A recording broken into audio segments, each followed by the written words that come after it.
We still do 7 NUFC Matters show a week for free. But if you want to help support NUFC Matters, then there are a few ways of doing it. Hit the like button on each live broadcast and video. This helps the channel grow. Hit the subscribe button and select the all notifications bell so you don't miss a single show. If you want to help us financially, then you can join the channel using this button with the membership starting at $1.99 a month. Or you can drop us a donation in the chat using a super sticker. We're also looking for sponsors. If you'd like your brand advertised on the flyers for the show and featured during the ad break, then email John at nufcmatters.com to arrange today.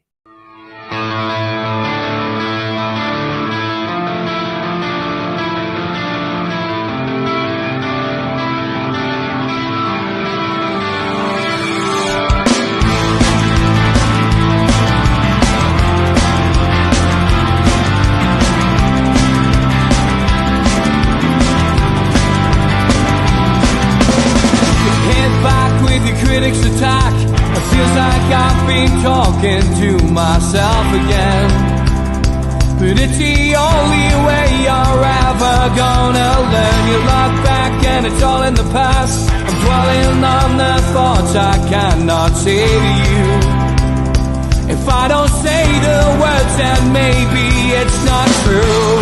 And it feels alright when they come and say to you, you're the only thing that makes us all believe.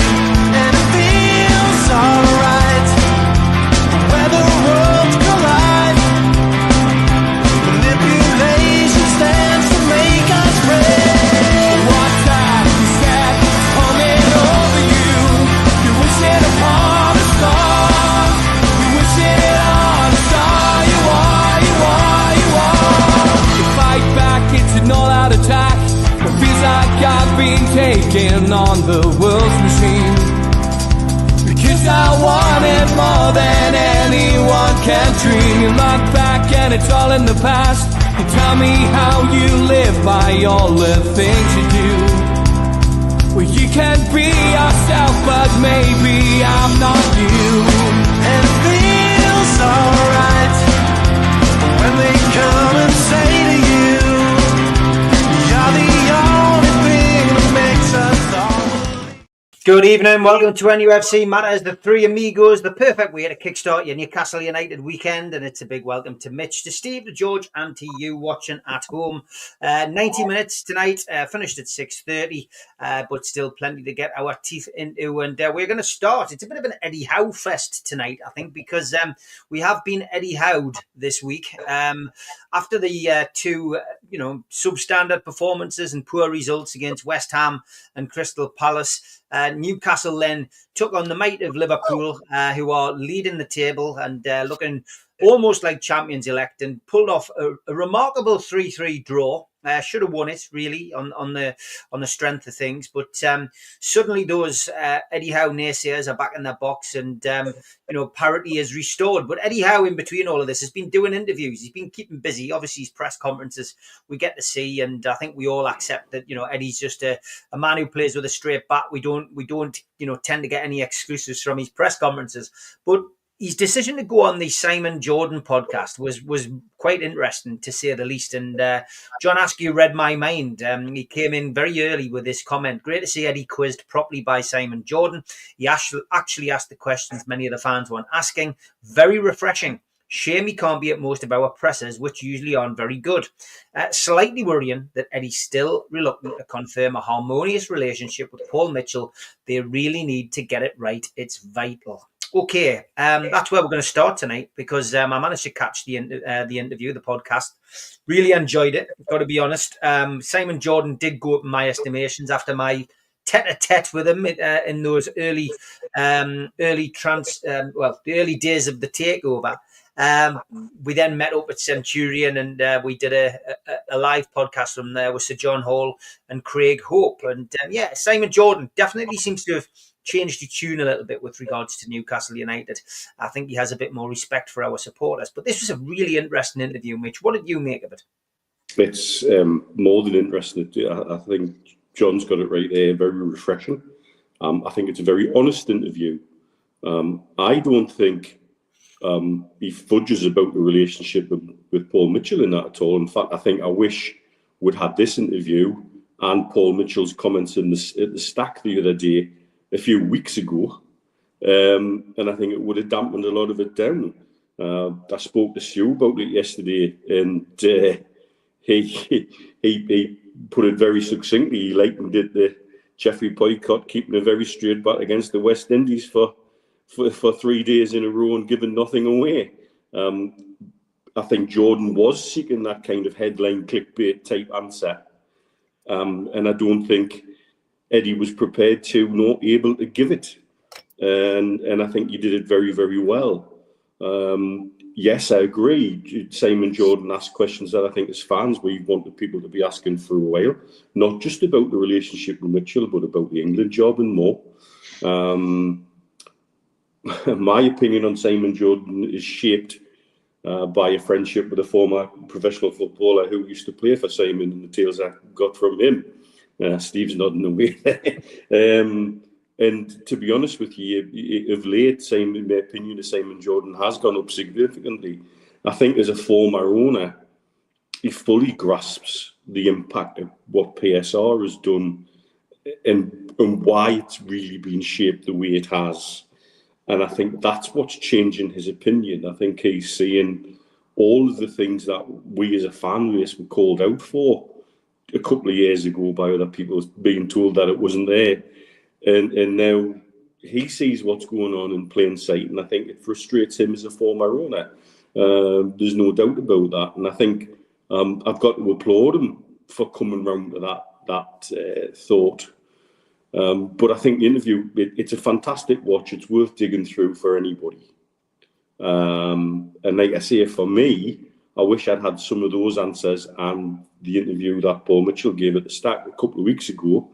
And I think a lot of people would have been a lot calmer about how that was working.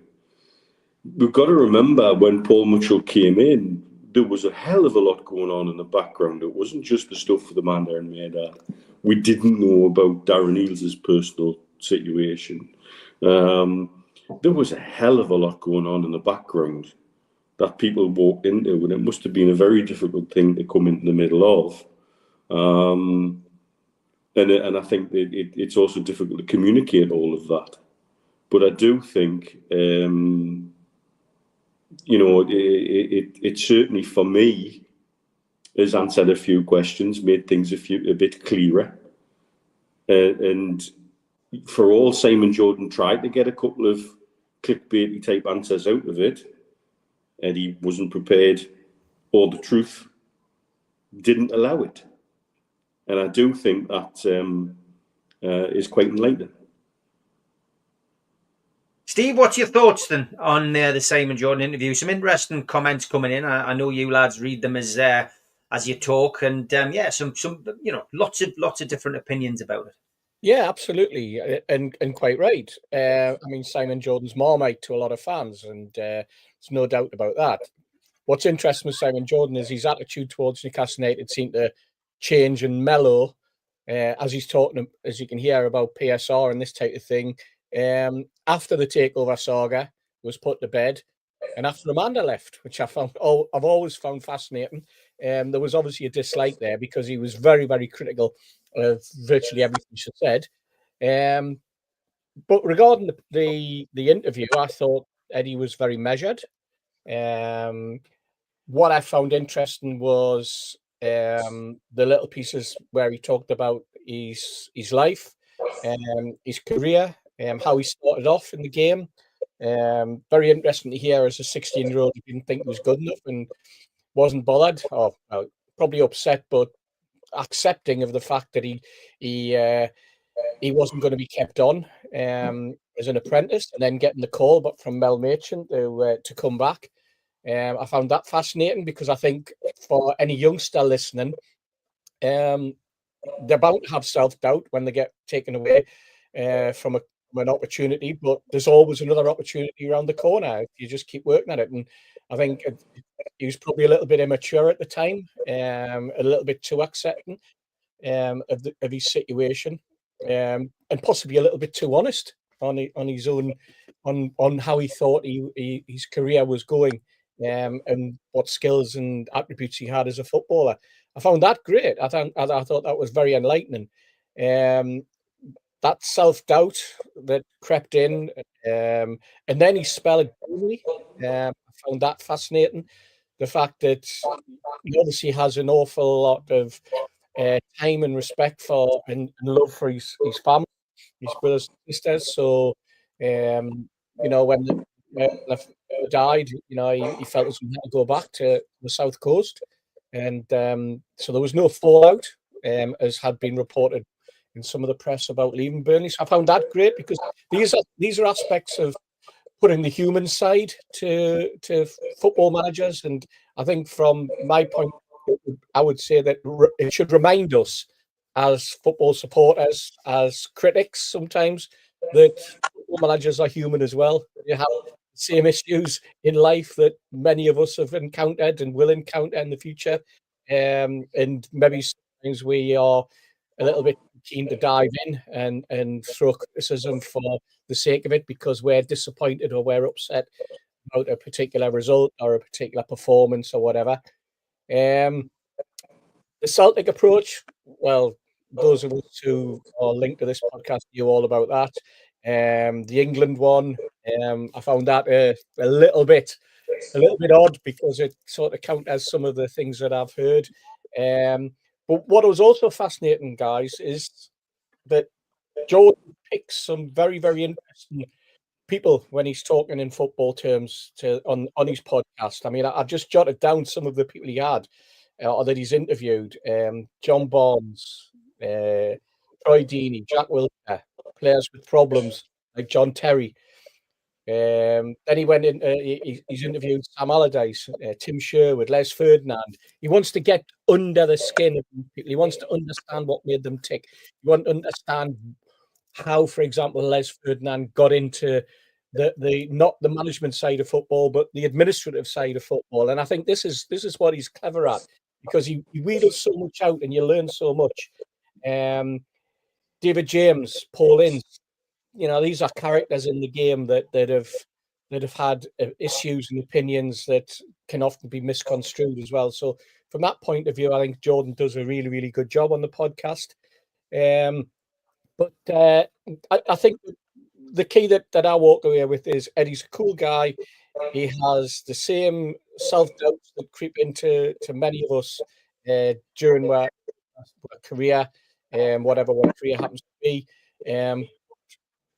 At the bottom end, he wants to be a winner. He's got this thing about Newcastle United, and I think he's the sort of guy who wants to learn every day. And I think he certainly did learn an awful lot over the last few weeks with the criticism, but no self-doubt, because that performance that we saw on Wednesday night, the way that he set the team up, the way that the team performed for him, it was though the plan absolutely came together perfectly in terms of lineup, the performance, the structure, and the way that they combated the opposition. So from a tactical point of view, Eddie's learning every week, and we're learning with him.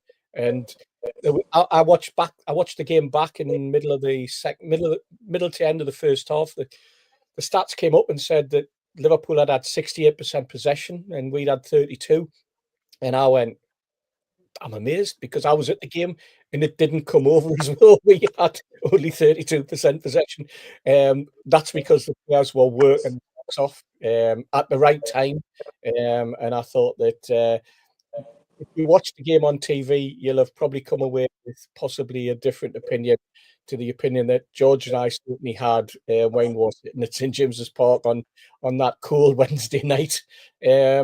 So I'm pleased he's done the interview. I hope everybody else gets a chance to watch it or listen to it, because it's on a podcast and it's on the YouTube. So if you haven't, I'd highly recommend it.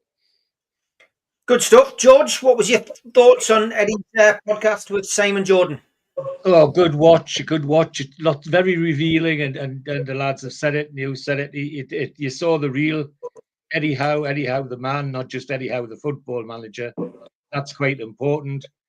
And you saw Simon Jordan for what he is, somebody who's trying to make a huge name in his journalistic career rather than his football career. So he's setting up these interviews, and like anyone who wants to make a name, any journalist, he fires all these one-answer questions, all these dead answer questions, which are usually yes or no, to try and get you into trouble. And Eddie passed that with flying colours. When Eddie had his sabbatical from football, he did lots of things, and I still think he must have done something about journalism, about presenting himself, because he comes over so well presented. I can't help but think he's had a session with some media people to do that, because he really performed to his very best and gave some straightforward answers. He didn't get caught on the geopolitical stuff, because Jordan was trying to hang him on that, and he skated over that quite nicely without looking hesitant or silly. He just had straightforward questions and answers to the questions that made good sense, and rebutted other things. Like we knew about the Celtic thing. The only thing that I was a bit uncomfortable was the England answer. I think all the world and his dog knows that he was spoken to. Now why that should be, unless he's agreed to some sort of agreement that he wasn't going to say that he was, but anybody that's anybody seems to know that he was spoken to, and I don't know why they want to deny that now. Anyway, he handled it all very, very amicably. Jordan reveals himself as well. Of course, he had a passionate dislike of Amanda. Well, he's a bloody misogynist, isn't he? That's why he doesn't like women, and he doesn't like women that write. And that's the trouble. I'll stick an allegedly in there, George, because that's your opinion, not the opinion of the channel. Okay. Well, I'll tell him to his face when I meet him. He just couldn't stand it, because 9 times out of 10 she was right and got done what she said she was going to do, and that never goes down well with people that struggle. As I say, he fired one answer questions to try and trick Eddie in many ways, and it didn't work. Eddie was up for it and came out with the right answers, and sometimes better answers than Jordan was expecting. The other thing is, of course, is that he's softening on the PSR thing, because I think he can see the way the wind's blown. Anybody that's trying to support that now knows that sooner or later the wheels are going to come off, and somebody's going to have to pick it all up. It's my sadness that the lady we've just been talking about should have been the person that did that, but never mind. This time that she still might. I don't know. So I think he's softening, but I think it's more to do with the fact that he's like many others. They see the way the wind's blown now, and that it's unsustainable. How can you come out and be full on about it's something that's unsustainable? Something in parts which some of the top KCs in the country have said is unlawful, not just wrong, unlawful. So I can see why he's softening, like along with others. But I'd like the two lads. I'd recommend you dig it out and have a look at it, because it's worth a look for two things, but mostly because it shows our manager for what he is. He's actually a nice man, which is unusual for a football manager. I'm sorry to say that, but he's a guy with a background we can all recognize, with a attitude we can recognize, and a guy who obviously, like quite a lot of our managers, has his heart and soul in Newcastle United, and that comes across as well. So no, it's worth a watch, and I was very, very pleased to seen it, and very pleased to hear Eddie Howe saying what he was saying, and having given him stick for previous results. Wednesday night was was just a triumph for him as it was for the team. It's just a pity that some of the Scousers in blue didn't think the same as well. But watch it, lads. It's good. It really is good for him. It's good for us, and it's good for football. Apologies to you, Ray. We won't be discussing the stadium. We had a full week of that, more or less, a couple of weeks ago. I know you haven't been in the chat recently, but if you watch back, mate, probably last week or the week before's Amigo was at least 45 minutes on that, which was getting on people's wick, as you can already tell from the chat when people are talking about it. So apologies for that, mate. Eddie Howe, of course, did his press conference today. Tom Dixon points out that he confirmed that the likelihood is that Newcastle will have to sell to buy in January. The days where teams don't sell players are gone. Tom's attributed that to him, but it was in a roundabout way. And I guess it's the way that journalists can take it or leave it. The press conference today, Mitch, again, was just a standard Eddie Howe press conference. He was asked one or two questions. I'm still trying to work out what on earth Louise Taylor was trying to get at. Why she would even drag him into anything that's got to do with Crystal Palace and one of their players, I really don't know. But the rest of the press conference was pretty normal. A normal Eddie Howe press conference. Didn't really learn a great deal. People tried to ask him various things, and he just again played with a straight back. But we didn't really learn much today, did we? No, but at the same time, again, he was quite honest about frustration. The frustration we've all shared. Where was that against Palace? Where was that against West Ham? Where we've literally just gone 90 minutes toe to toe with not just the most consistent and best team in the league, probably the best team at the moment in Europe. And on balance, Murphy hit the post. We should have had a bloody penalty, and the referee blew up way too early when we were on a 3-on-2 attacking position. There was more than one opportunity to put that game away as well. And so it was refreshing to hear him say that he shares the frustration of the lack of that kind of consistency. But I don't think I'd agree with him where he says it's not just us. Liverpool aside, it's the whole Premier League this season. And that's why getting onto a run of form and getting some consistency is really important going into Christmas and the new year. And I think again, it was a little bit of refreshing honesty, and that wasn't necessarily a straight back answer from him. I think it was certainly from my part an answer I've wanted to hear. Because after second half at West Ham, I made my frustrations very clear on here. And so that the fact that he's frustrated by it, I find a little heartening. Because it suggests to me at least they've not been doing anything different in the background. There's certainly an intensity there. If we approach the next match with that intensity, well, if we approach any match with that intensity, there's not many teams can live with us on that level. We genuinely just went. It was like watching two heavyweights who given up on the footwork, and we're just going to have swings at each other in the centre of the ring. Right, you attack and I'll attack, and you attack and I'll attack, and that is it's not great for the blood pressure, but it makes fantastic football, and we've just gone toe to toe with them, and so. I think going forward, I think that's something I'm sure Eddie would like to bottle and pass around the dressing room and everybody going forward for each game. But yeah, Louise Taylor went off on a typically odd sidetrack. I sometimes wonder where she comes from in certain press conferences. I just don't get it. It's not even clever enough to be a gotcha type question, it's just weird.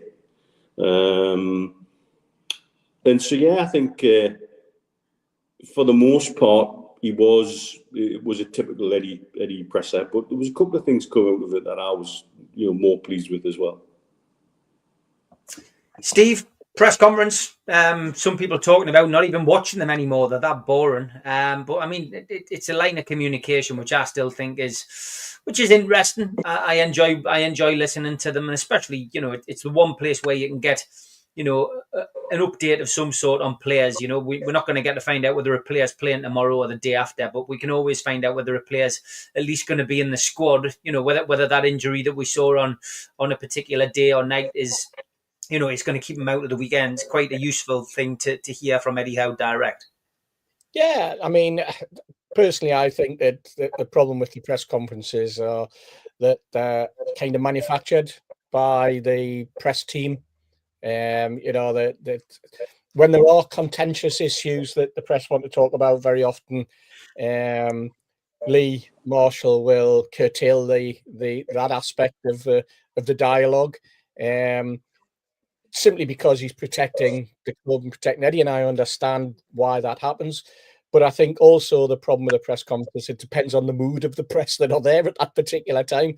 If it's a big game, a really big game that's taking place on the Saturday, you often find that the press room is absolutely jam packed with nationals as well as locals, and you often wonder whether they're there to try and catch Eddie out, or they're there to rake over old situations. And then other occasions they can be quite bland, and again, I think that's often to do with the mood of Eddie. Perhaps the last two that I've watched were bland because they were after defeats, and we were looking for change, and Eddie didn't want to say anything that was going to upset the rest of us as supporters. Sometimes, because like all managers, you have to be on guard with what you say. Yes, he's not going to, as Mitch has rightly said, he's not going to give us the lineup or anything like that. And you repeated as well, Steve. But what he has to be careful of is not turning into Postecoglou, for example, and not having a pop at the supporters and saying he couldn't care less what supporters think and that type of thing. This is the fine line that managers have to take, and have to be very, very careful. So in situations like that, you would hope to have Lee Marshall sitting next to him saying, don't say that, I'll kill that one straight away, because obviously Postecoglou in his press conference today had nothing like that. He just went off on one, But no, I mean, you're right in so much as, you pick up who could be coming back in, and it gives us all some chat. But I think at the end of the day, that they can be very, very sterile, Steve. It's a sterile environment, and I think the outcome often very, very sterile. So you can understand why people aren't watching them. And David, you're right. I mean, why Louise Taylor would want to bring up a subject like that, a topic like that has absolutely nothing to do with Newcastle whatsoever. That's a subject to bring up at a Crystal Palace or an Ipswich press conference, not ours. Okay, George, what was your thoughts on his press conference today? Well, it was all said. It was just his standard straight bat conference. The interesting things, although as Neil pointed out, he did show a little of his frustrations and some of the things that we're frustrated about as well. But otherwise, handled everything in a plum, as they say, and nothing kind of upset him. The Louise Taylor things, well, it just so silly. It's hardly worth giving a mention, but we are, because it's so silly, I suppose. What on earth she's on about? And you're right. It was a question for somebody at Crystal Palace, not somebody at Newcastle United. Otherwise, the press questions were fairly straightforward. The other things about the press conferences, which of course he sometimes uses, and I think he does it deliberately, is he'll not give you the team, but he'll drop a hint about so and so not being 100% fit, and then they walk out on the field on Saturday or Wednesday night, just to confound everybody, and that can be useful. Bit of armory in the manager's toolbox if he wants to. But at the end of the day, where I'm saying to everybody, yes, go and watch the Simon Jordan interview. I couldn't recommend the press conference in the same way other than the fact if you pick the bones out carefully, you'll see that he's as frustrated about some things as we are. And as to the selling to buy, well, there's no big secret in that. I mean, we unless things change dramatically, we knew that was going to happen, as it nearly happened last year. I just hope they've got a plan better this time than we had last time, to get rid of some of the absolute nonsense that went on and all the guessing that went on, so that we don't get the same thing again. But other than that, was just a normal press conference, which was enjoyable in the sense that it revealed nothing that we didn't know. It's interesting you say that, George, about the PSR situation and having to sell, or potentially having to sell, because in the Simon Jordan interview, Eddie emphasised how upset he was that we had to sell 2 young players. He and did. For me, what that was hiding, or what that was feeding back out to us in a certain way, was he didn't know anything about that. He didn't know that we were going to sell those players. He didn't want those players to go. He wanted the club to find an alternative solution. The fact that he's come out and said in the press conference today that there is the possibility that we might have to sell players, I think he's sort of setting his stall out early. He's letting people know that he knows about it now. He knows the situation. And he also, because he's already told the club that he was disappointed the last time that we had to sell, it's kind of an almost cryptic way of saying, if we're going to have to sell, I'd rather not do it again. Yeah, don't do it again. There's a balancing act in it. In this time, the ones that we sell are the players I want to go, not the players that you're going to have to go.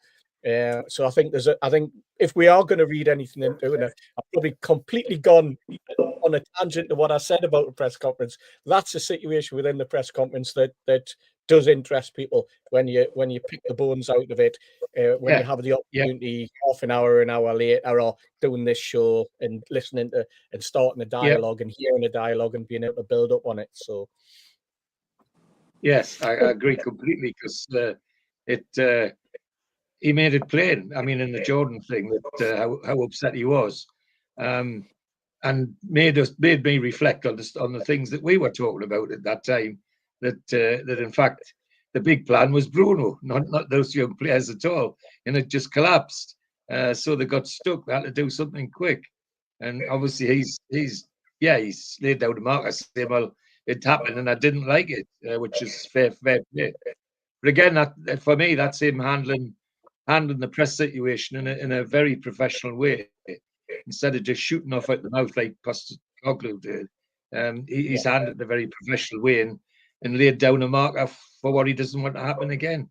Yeah, and also when he's talking about his relationship with Mitchell, what he's saying there is, let's forget about what's happened. It's the future, and let's make sure that we are talking to each other. We are understanding what we're both about, what we're trying to achieve, and we're on the same plane on this one. That's a good point to really sort of emphasize the need for a togetherness. And if it goes the other way in January, then we'll know that Eddie and Mitchell aren't talking or haven't been, or they're falling out. You know that. This is the fine divine line, and this is where these are the sort of things that the Louise Taylors of this world in the press who get that wonderful opportunity to speak to Eddie should be delving in, not getting into the realms of some sort of fantasy or situation that has been manufactured for another club. You know, so agree. Okay, we will have a quick interlude and have a little bit of this.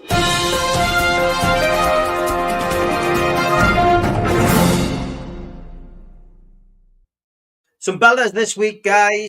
Lots of things. Do not my lunch. I have shrimp and 4,639 rice. Talk about taking it to the extremes. Here's some cheese that I think I might give a miss to. Definitely. And doctor waiting room. If you die whilst waiting to see the doctor, please cancel your appointment. That is definitely where things are getting to in this country, it has to be said.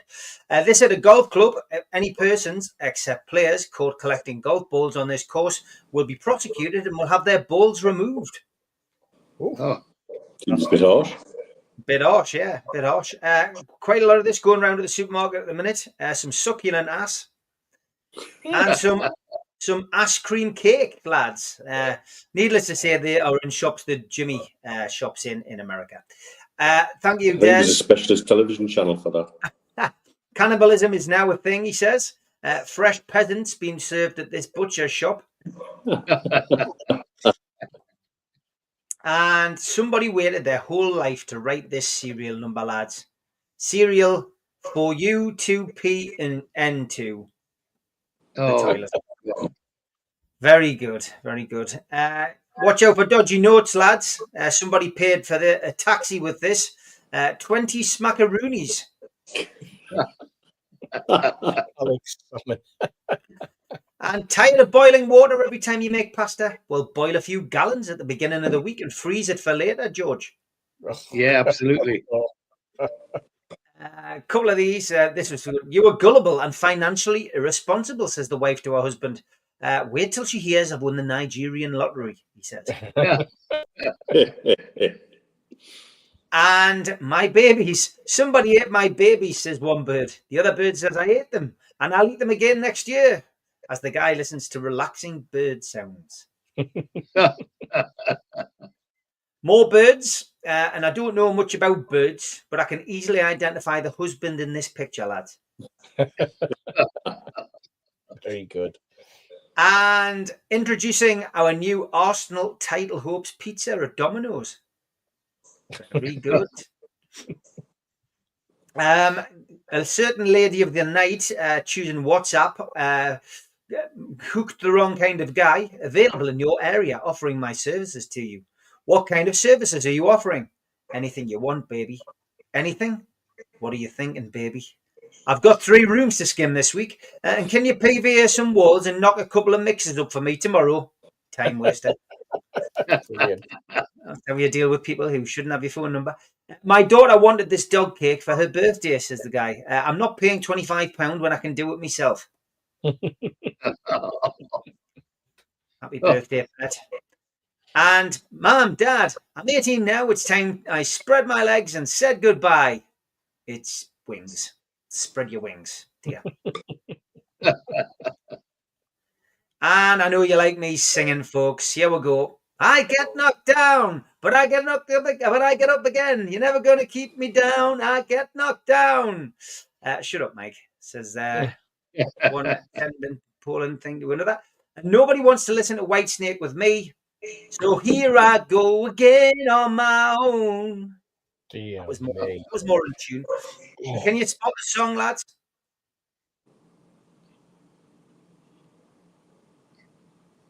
Oh, I can hear people at home. Yeah. Somebody's. Can you see it, Never George? gonna give you up. Never gonna give you up. Never gonna let you down. Never gonna hang around and desert you. Well done. Excellent. Well done, lads. Bit of word search each week. That would be good.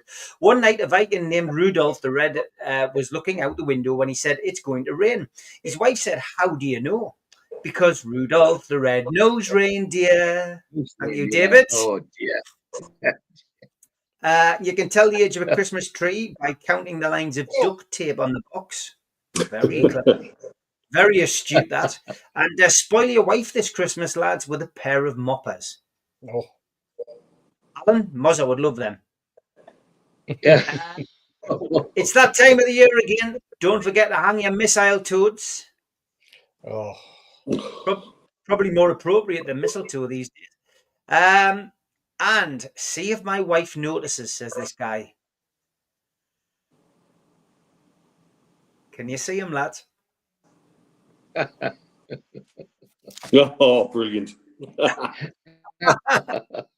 It's the Star Wars one for this week. There's Yoda. Yeah.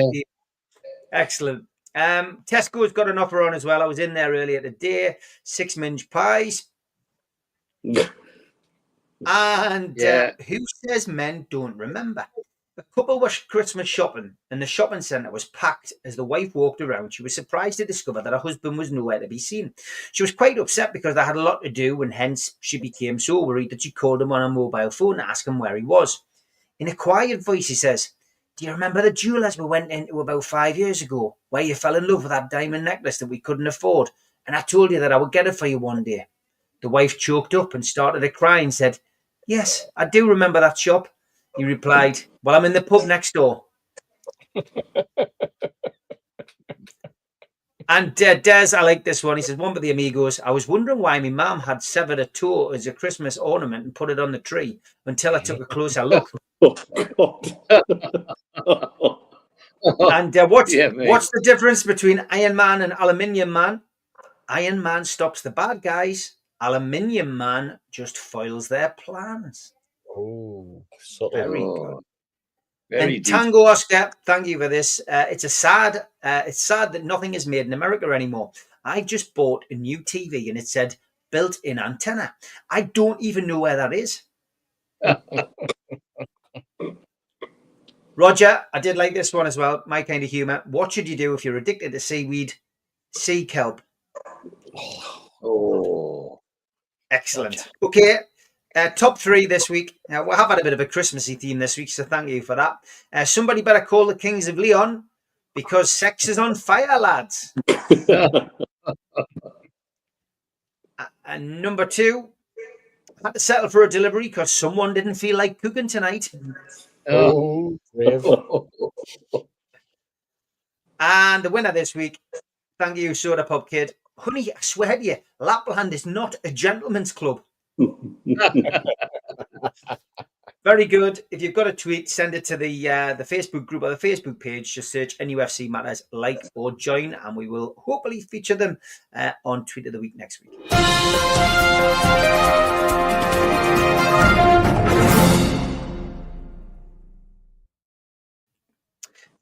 Okay, let's have a look at the questions. And James Slater has question the panel with what's shaping up to be another quiet transfer window with maybe one incoming, and with the current squad that we have, where do you think we'll end up at the end of the year?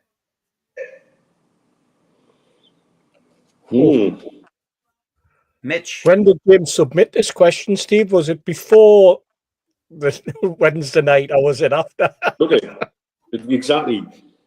Like I said earlier, if we find a run of form and keep some consistency, nobody else is doing it. We've got a real opportunity to push on. If we can get a consistent run of results, and I think run up to Christmas and then over the Christmas period is a good opportunity to do so. Particularly as the games tend to come thick and fast still, and everybody's in the same boat, and everybody seems to be killing each other off. We've got a genuine opportunity to press for top four still. It's not unreasonable given the points difference, and if we can get on a roll and get that level of intensity right at every game. I've said on here, don't get excited for January. I don't think we'll spend a penny in January, to be honest with you. And Eddie's right. If we were to spend in January, it would probably rely on outgoings. But the headroom in that squad is partly what Paul Mitchell was critical of when he came in, more than anything else, I would suggest. And so there is some room to clear. But yeah, if we can find consistency, a lot of things are possible. But are we going to find that consistency? If past results are the predictor of the future, no. But we've got to take that intensity from Wednesday night and try and bottle it and use it in every game. Because if we turn up like that in every game, there's not a lot of teams that live with it. I think that's pretty clear. And I think that's always been the case. You know, you think about the performance against Arsenal. You know, we play like that every game. There's not many teams can live with that. And that was the crux of my frustration after West Ham and after Crystal Palace, particularly that second half shambles against West Ham. You know, still rankles with us now, to be honest with you. particularly when you see what we did on Wednesday night. Yeah, I think that's where I stand on that, is that if we can generate the consistency, we've got opportunities. Steve? I said it in midweek on the Geordie Share Geordie's there. After the Arsenal game and the performance we put in then, I thought we were going to press on. And with decent results against West Ham and Palace, we could have been sitting in third place. As it happens, we're sitting in 12th. But we're only 3 points away from a European spot. You know, in terms of Brighton and sitting in 5th on 23 points and we're on 20. Nobody, as Mitch rightly said, is showing any form of consistency other than, I suppose, Chelsea and Liverpool. And look the way we played against Liverpool. The Liverpool game and the performance we put in and the way Liverpool kind of seemed like rabbits in the headlights at times in terms of shock value for the way that we were performing reminded me of the home fixtures we've had recently against Man City, where we go at them. And what we do is we kind of show the rest of the league how to go about playing City. And now we've shown the rest of the league how they can go about playing against Liverpool, which is quite ironic. We could be shooting ourselves in the foot in that respect, because everybody now is gonna try and play similar to us when they turn up against Liverpool. And who knows? That means that the league might be concertinaed even more. Just needs a good, consistent run of results. Some good performances are coming our way. And if we can pick up 3 points in, you know, let's say 4 of the next 5 games, then that would be a period of consistency for us after the way that we've started this league. And there's nothing to stop us from going forward. As with regard whether there'll be any incomings, there's quite possibly there will. Everybody's talking about the right wing, right midfield, right wing spot, wide right, whatever you want to call it. One of our pluses, of course, is some ridiculous. What we heard in the press conference, which was Botman is back in full training, and that's going to give Eddie another headache on where he fits him in. But it's given him another option, and that's what we've always said. They're the problems that, as a manager, Eddie will want. And also means he doesn't have to rush him back, which is really important after the kind of injury he's had. Yeah, and in the past, those type of players, those top draw players, have been rushed back, and then only struggled. There was somebody just the other day that were talking about it and said he came back from one type of injury, and before you know it, you've got an influx of coughs. That's who it was. It was Luke Shaw. I mean, Luke Shaw pushed himself to get into the Euros, and then what happens? He makes himself available. He plays one game for England. I don't think he's managed a full game for Man United, and he's out now with a muscle injury that has nothing to do with either the original or the follow-up injuries that he had. So you tend to find the way the body mechanics work. That if you've got an knee like Botman on one side, if you rush them back too quickly, you either end up with a hip injury on the same side for compensating for the knee, or you end up with a calf or a plantar fasciitis injury on the opposite side. Yeah. And they can be as bad and as long as the original injury. And that sounds very much like what's happened to Luke Shaw, because he was racing to get back, because Southgate couldn't see past him as an option at left back. Yeah. Which was madness, really, going into that tournament. But that's by the by. But that's classic rushing players back to get them in because you need to shoehorn them in. We have no need to do that with Botman. Ease them in. Get a couple of under-21 games in. Bring him into the squad. Bring him into full contact training like they have now. And just build him up. And then when he's ready, that Rolls Royce should be ready to purr We're not chucking it out, having fixed it at a backyard garage. When there some arches somewhere with some dodgy fake parts from China, and then find it breaks down again. We can get it back on the road with the proper parts, you know. Yeah, and it's interesting as well, Rich. I should just remind people that right back when he had his injury, there were people talking about him being available at the end of September, beginning of October. Top Northeast reporters were saying that. Expect them back then, expect them that. And wholeheartedly, right across this panel, we all said, you'll not see him back till January. That's the very earliest that we should see him in a black and white shirt. More than likely, an FA Cup if we get a decent round, and if the weather's right, and if the stars are aligned, there's no rush. But the type of injury he had, especially after the way that he carried on playing and didn't want the operation, you have to be very, very careful. And it's interesting, as we also said on this show, that the operation that he had was totally different to the one that Jamal Lascelles had. And because of that, we're not hearing that Lascelles is being rushed back. We're hearing various stories and now being mooted that he's wanted by Wolverhampton Wanderers and such like. The lad's nowhere near being ready to be transferred to somebody yet. His recovery is a totally different recovery because it was a totally different operation. So the most important thing is, like you say, is the patience that we've got to have with both players, both him and Eddie will know that, and Eddie knows that. And thankfully, we've got two central defenders at the moment who seem to get by without injury.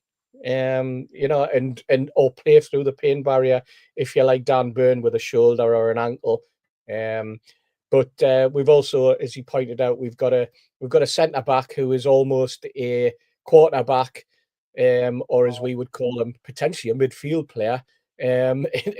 In Fabian Shaw, and Eddie spotted that because he's telling us, in uncertain words, that the type of dimension that Shaw brings to his team, and has done, let's face it, for the last 3 seasons. So there's no rush for him. There's no rush at all. Yeah, George, your feelings on this? Yeah, it's. I never anticipated there being very much in January anyway, so I won't be disappointed.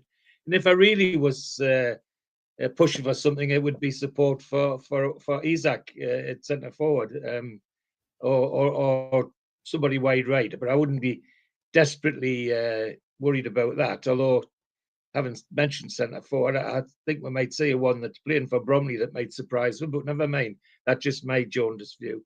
The lads are right. With Botman on the way back, and I don't think that even Lascelles is 100 miles away. Young Miley's on the way back. Not only is Eddie going to have a settled team that he can play, he's going to have a bench that could make a difference.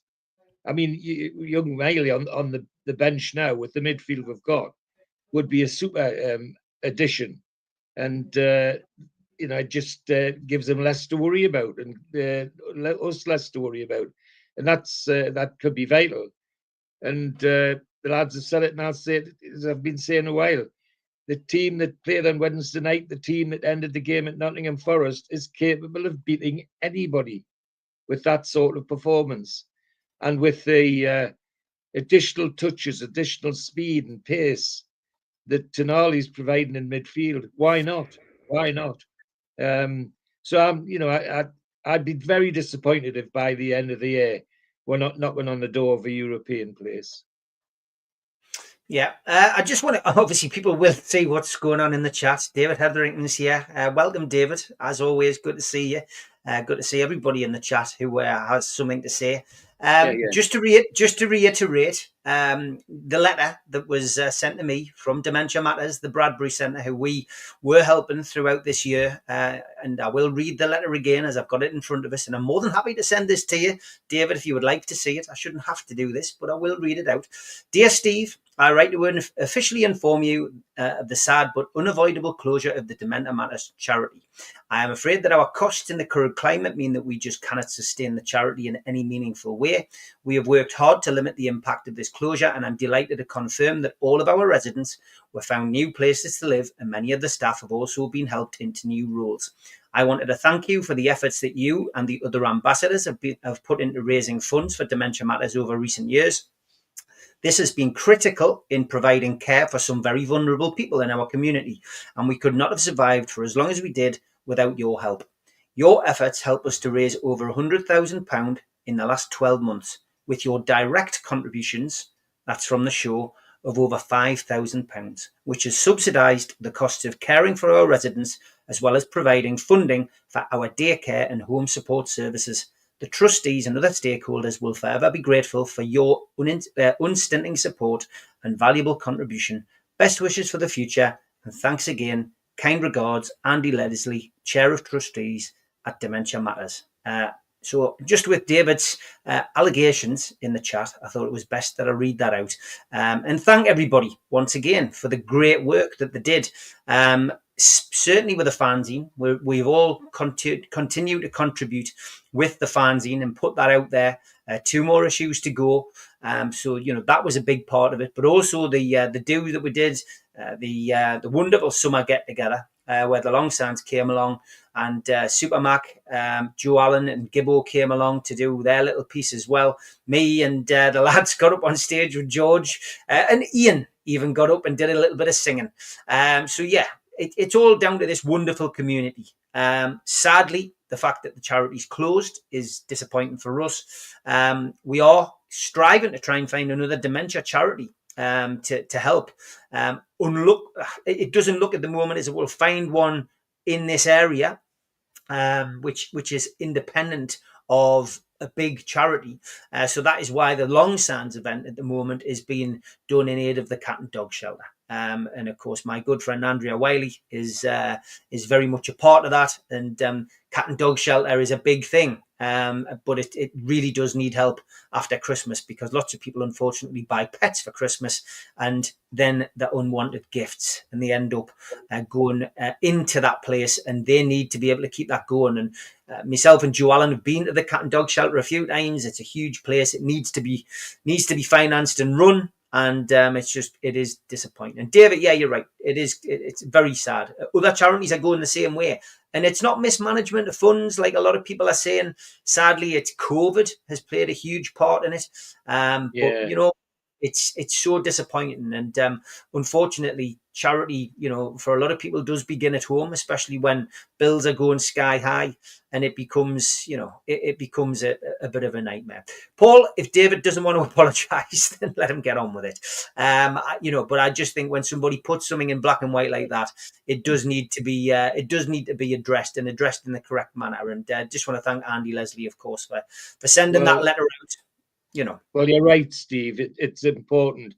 And as one who knows only too well the impact of dementia and Alzheimer's, I was absolutely gobsmacked that my contact with that lovely charity didn't happen at the right time. If it had done, we could have done more. But Steve, you and your other ambassadors can hold your heads up high. What happened there is nothing to do with what happened with you or us or what people did. It's just a fact of life. And I've had my say on the whole issue before, but I'm not going to go down that path. But to criticise now is really beyond the pale. I just don't get that. Just don't get that. You know what? I just want to, and while we're on about charities, just, thank you to everybody, because over the last 4 years, this has been great for people's mental health. It's been great for, we get lots of messages, for the odd troll. I mean, we were all, without naming the person, we were all having a bit of a shake of the head this week at another, person who constantly trolls on different social medias. And, we got for the 1% that we get like that, we get 99% of positivity from you guys. And that ultimately is what keeps the show going, because we all realize it is a vital part of the community, the NUFC community. And we're not always going to see eye to eye with the club. The club's not always going to be happy with some of the stuff we put out, but we're just giving it our opinion. But what we have done on here, mainly due to the people that are on this particular platform, we've managed to raise, £20,000 for charity. The amount of work that, Steve has done with the other guys with the food bank. And then, with Johnny Allen, who's a huge part of this channel for the best part of 4 years. He endeavored to produce T-shirts, mugs, calendars, because he could.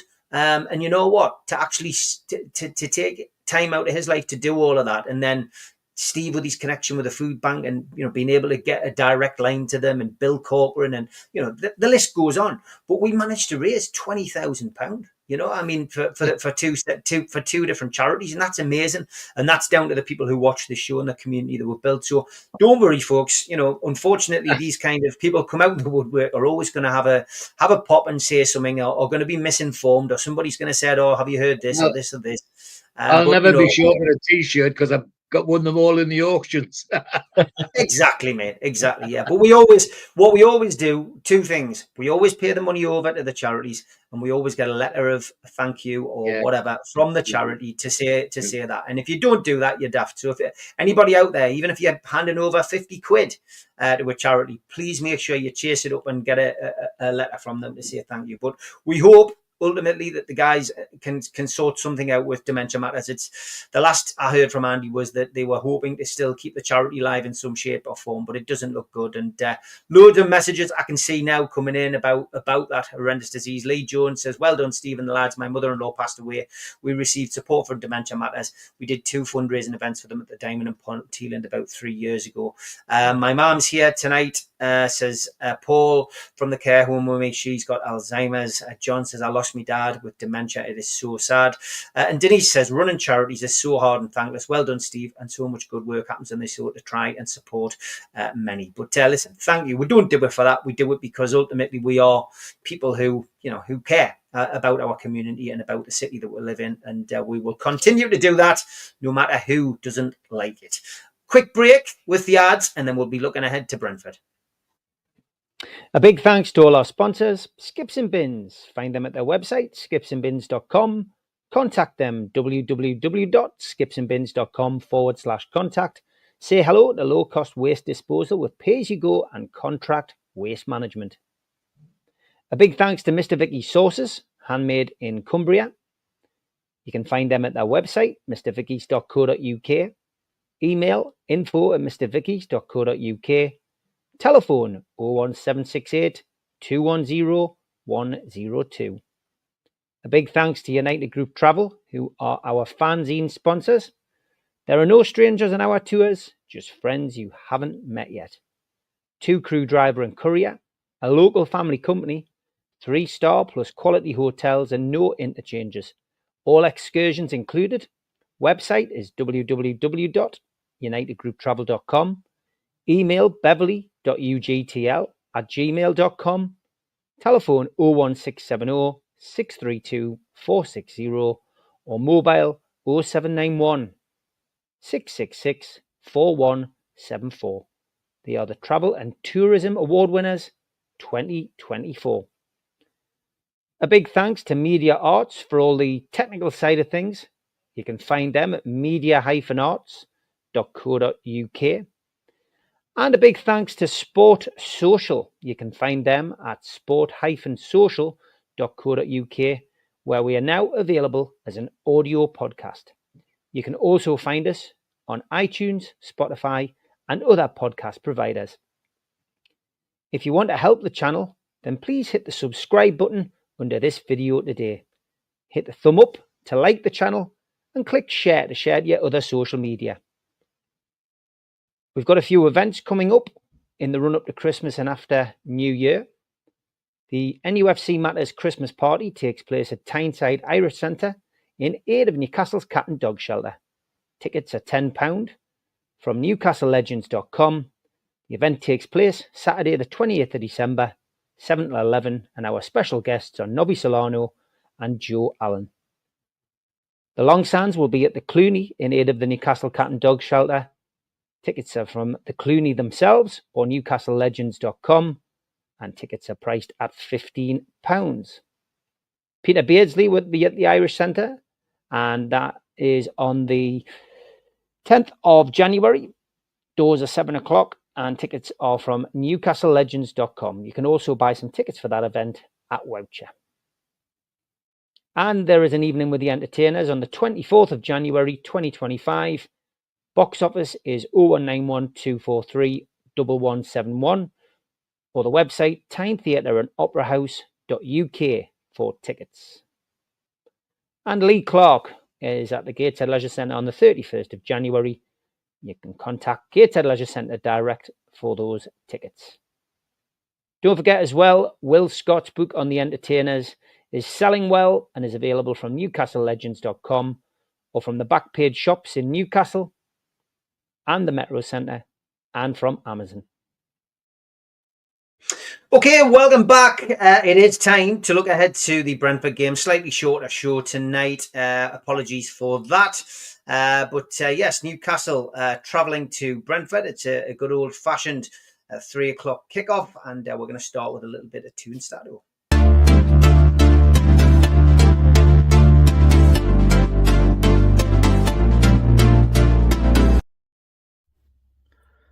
Hello everyone.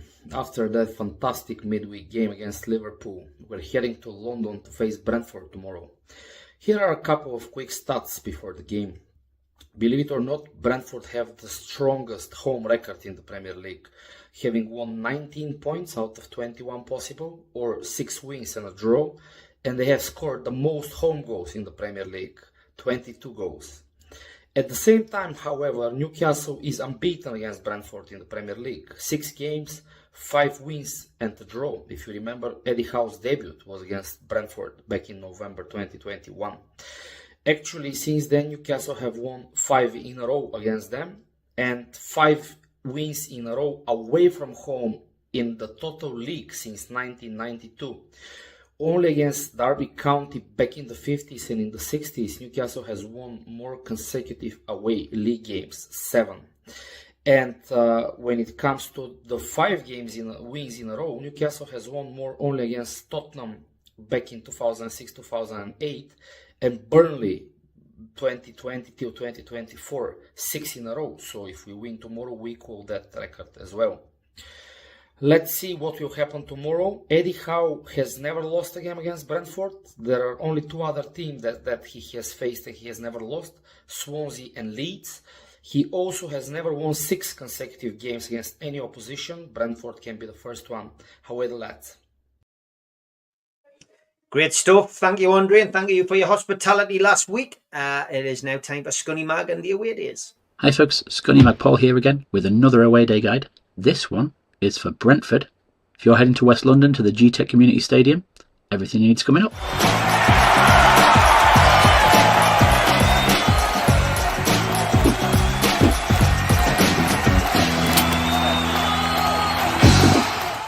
Okay, so Brentford, and in terms of transport, it's pretty decent to get to. You've got National Rail coming in to Kew Bridge Station, which is right outside the ground. And then you've got the District Line serving Gunnersbury, which is maybe a 15-20 minute walk away. And there's an away-friendly pub on the way. The parking, I've personally used the Ferry Quays last time, and it's sort of an underground affair. But we didn't have to pre-book. We just turned up, found it on the day, and it was an absolute treasure to find, to be fair. The entrance to that can be found at the 3 words of Smiled Curry Gent. And then a little bit further down towards the ground, you've got the Travel Lodge, and there's another pay and display car park under there. The entrance is round the back. The 3 words of the Head Famed Legend will get you under there.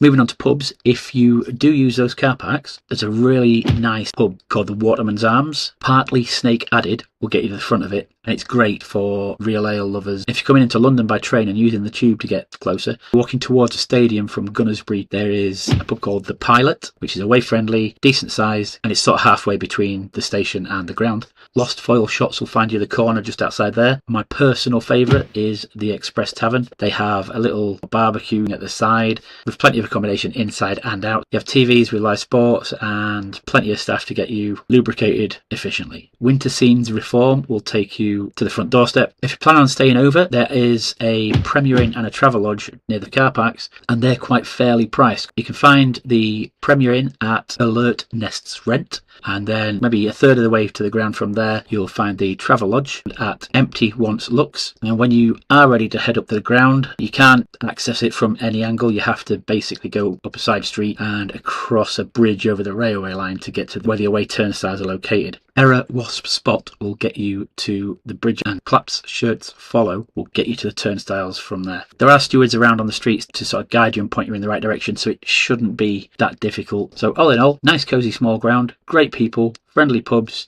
and that pretty much sums Brentford up. But for now, I've been Paul. Thanks for watching. Catch you in the next one. And let's hope Scunny Mag continues his relationship with Anthony Gordon. He's now on about five or six different photographs with Anthony Gordon. Just seems to run towards Scunny Mag and the crowd, home or away. It's hilarious. Anyway, Newcastle do travel to Brentford, as you've heard from the lads there. The Magpies have got a 100% record there in the Premier League after 3 games, having lost their very first visit back in the Carabao Cup in December 2020. All 1,700 away ticket section have been sold. Team news: well, Joe Linton, Fabian Shaw and Sandro Tonali are now one booking away from an automatic one-match suspension.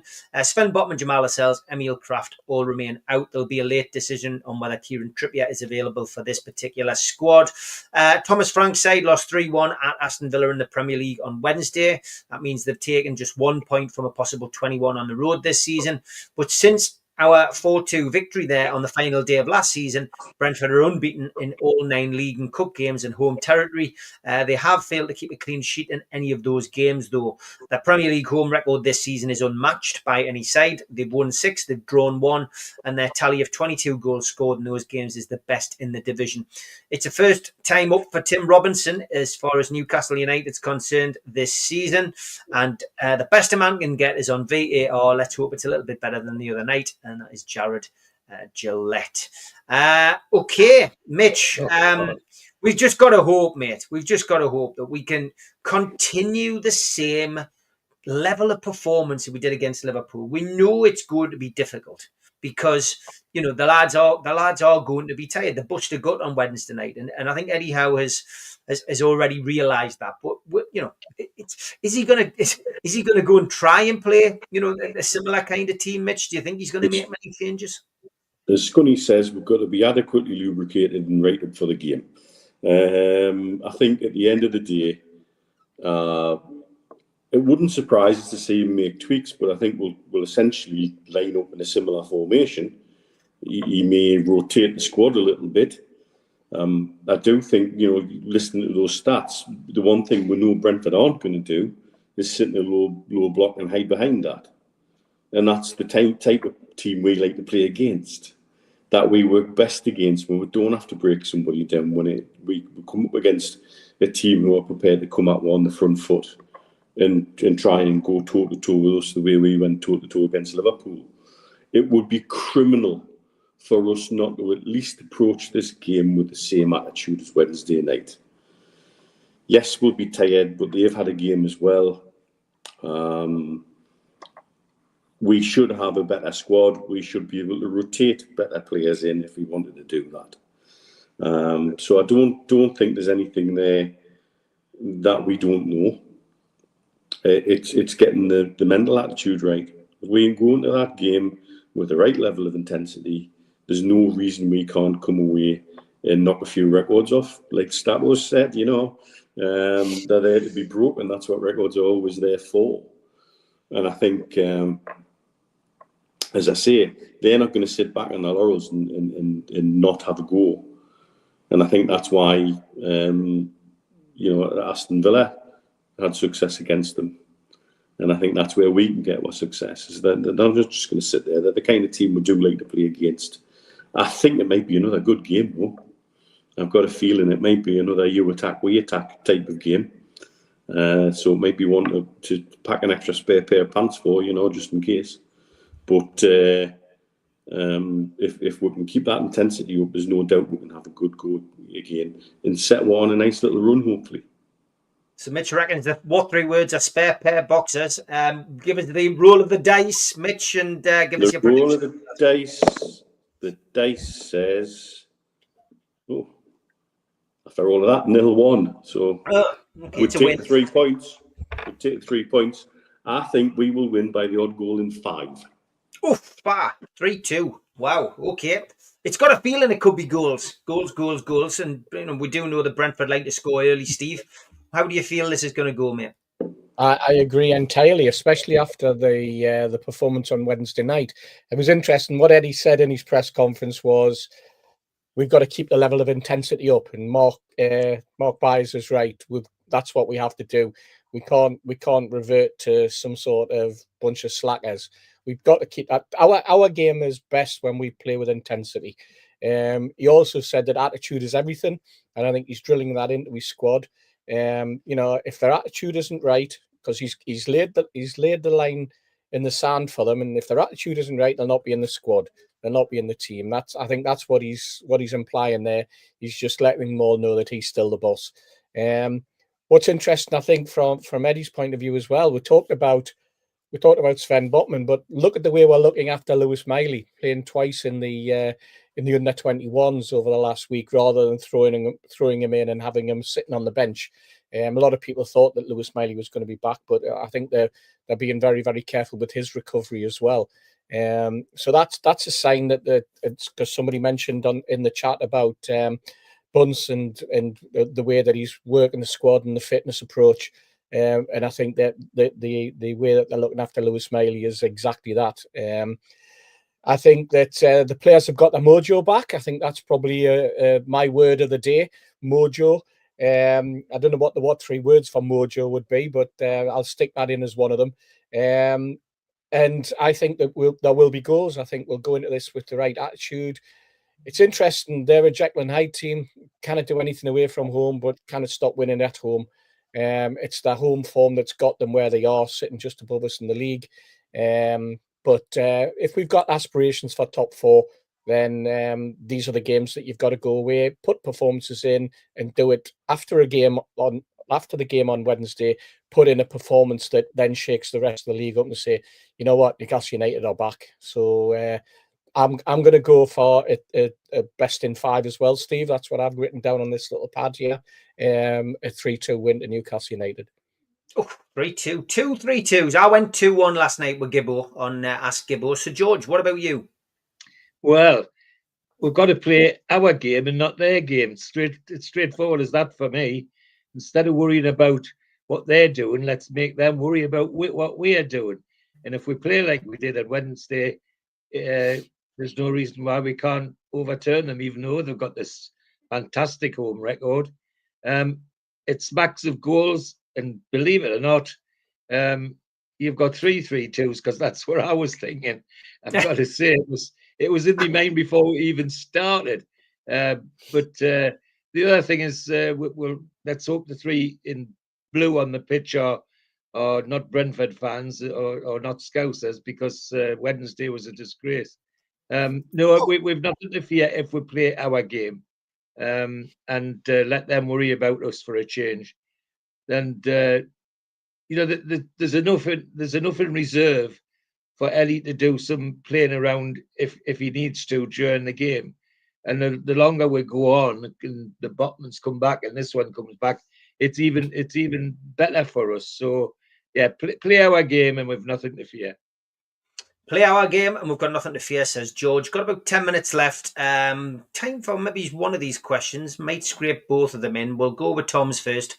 What's your thoughts on goalkeepers who could concede corners under new time-wasting rules currently being trialled, Mitch? I mean, I'm not one for rule changes unless they're going to benefit the game. I'm not sure that does. I don't think we see a great deal of time-wasting these days. already rules that should be being applied fairly and equally across the board, and they are not, because the referees don't have the balls to do it. They're already there, just they're not hard written rules. They're more rules. They're more guidelines and opinion. And you can't give a modern day top flight referee room to do that, because they'll bottle it.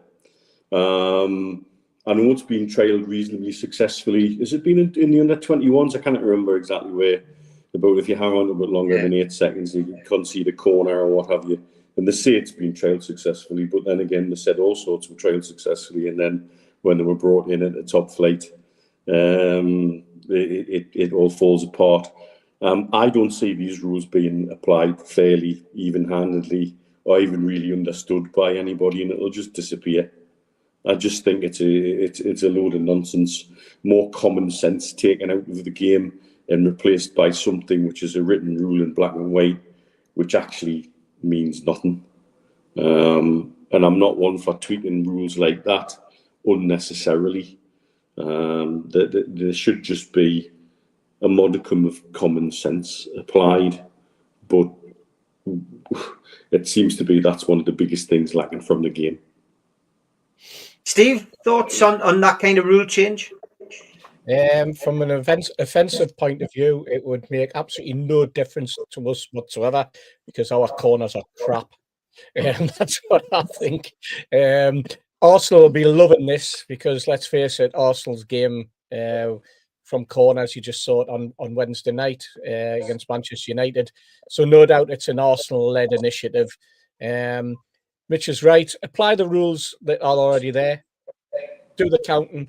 But the problem you've got, I suppose, is referees who can't count, referees who disregard looking at their watch, referees who can't tell the time, referees that can't tell the difference between 5 minutes, 10 seconds, can't tell the difference of when a game stopped and when a game has continued, when players are time wasting, players are complaining, going down injured, and don't add time on, as we suffered for on Wednesday, or referees who turn into a situation where you blow the whistle at that ridiculous time of the game. I mean, it wasn't that crazy Welshman from back in the '78 World Cup. It wasn't as bad as that, where he takes it when he blows the minute the corner is taken. Clive Thomas was the referee in that one. I think it was Sweden, if I'm not mistaken. The world and the dog know, however, if that had been Liverpool attacking at the other end, it would have. Yeah. Oh yes. Absolutely. Liverpool, Man City, Arsenal, Chelsea, Man United, Tottenham. You can guarantee that the game would have carried on, and we've seen it before. And but no, don't bring in other arbitrary changes just because you can't cope with the way that it's laid out at the moment. Just abide by what's already written, abide by what's already been decreed, which is, it used to be the 6-second rule. Why have they suddenly made it 8 seconds? Why? What's the difference between that? Goalkeepers used to bounce the ball. Goalkeepers used to roll the ball away with their feet and then pick it up again. Used to be able to run around the box. It all changed. And then it became 4 seconds, 6 seconds. It's ridiculous. They're always fiddling around. It's an interesting point that Mark makes there about time on the side of the pitch. Is this all leading to people saying, oh, well, we need a timer on the side of the pitch? And then it'll become, we need an independent timekeeper. Then it'll become, do we stop the ball every time it goes out of play, but reduce it to 30 minutes a half? I kind of feel where that might be going. Yeah. Well, as a strange American feel about it, Neil. Something you guys have been predicting since the year dot. Yes. Yeah. Advertising breaks in the middle of all of it. Yeah, I can 100% see that happening. What's your feelings, George? I mean, I'm not one for rule changes, mate. No, me neither. And if I could be confident that the new rules would be any better than what we've got, or they wouldn't be made a mess of like the rules that they've brought in now, I would be happy. First time a referee has the balls to referee a corner properly and give 6 penalties like they should, it'll stop. That's what would stop it. Apply the rules properly.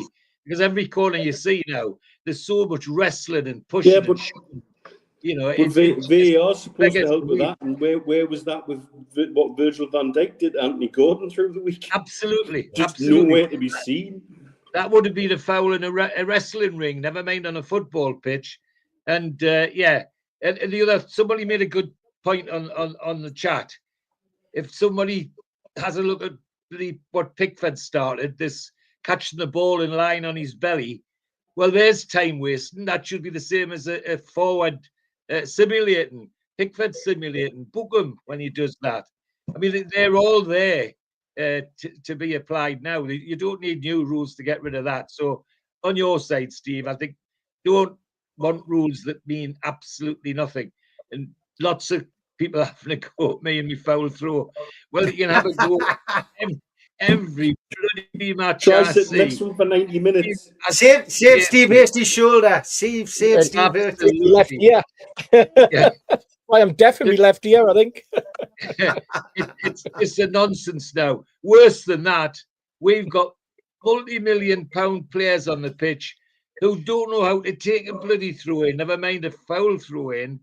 When we get a throw-in supposed to be in our advantage, we end up giving it to the bloody opposition and have a shot in our goal 10 seconds later. No, don't start us on that. But no more new rules if they can't apply the ones we've got. Look what they're doing to VAR.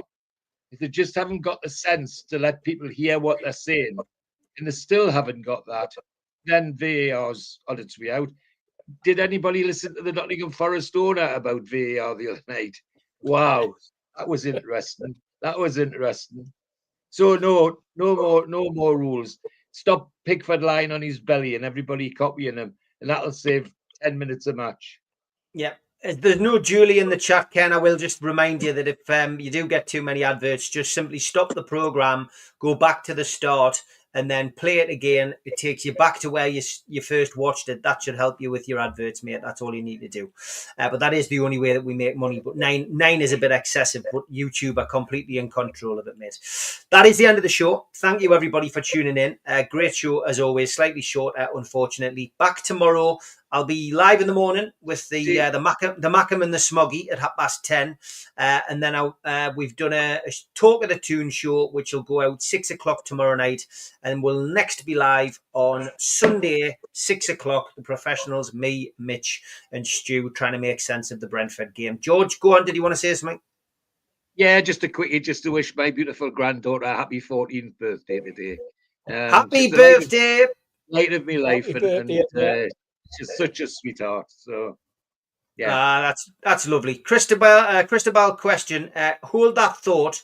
We'll come back with this one maybe on Sunday to give, because Stu will like to have a chat about Eddie Howe anyway. Christabel, if you're back in on Sunday, ask that question again, and we'll probably have a little bit of fun with that. It is a good little bit of fun. It's the only one we didn't get to tonight. I already could have a bit of fun with that, actually, yes. Yeah, definitely. And Broken Flask, our thoughts with you and your family. I did manage to see your sad news in the chat. Our thoughts from everybody at NUFC Matters. Yeah. Of course, to you, mate. And thank you very much, as always, everybody, for your support. Enjoy the match tomorrow if you're going. Stay safe in all the winds. And we will see you tomorrow. Lads. Take care. Great Bye-bye. to see everybody. Yes, Thanks everyone. for watching.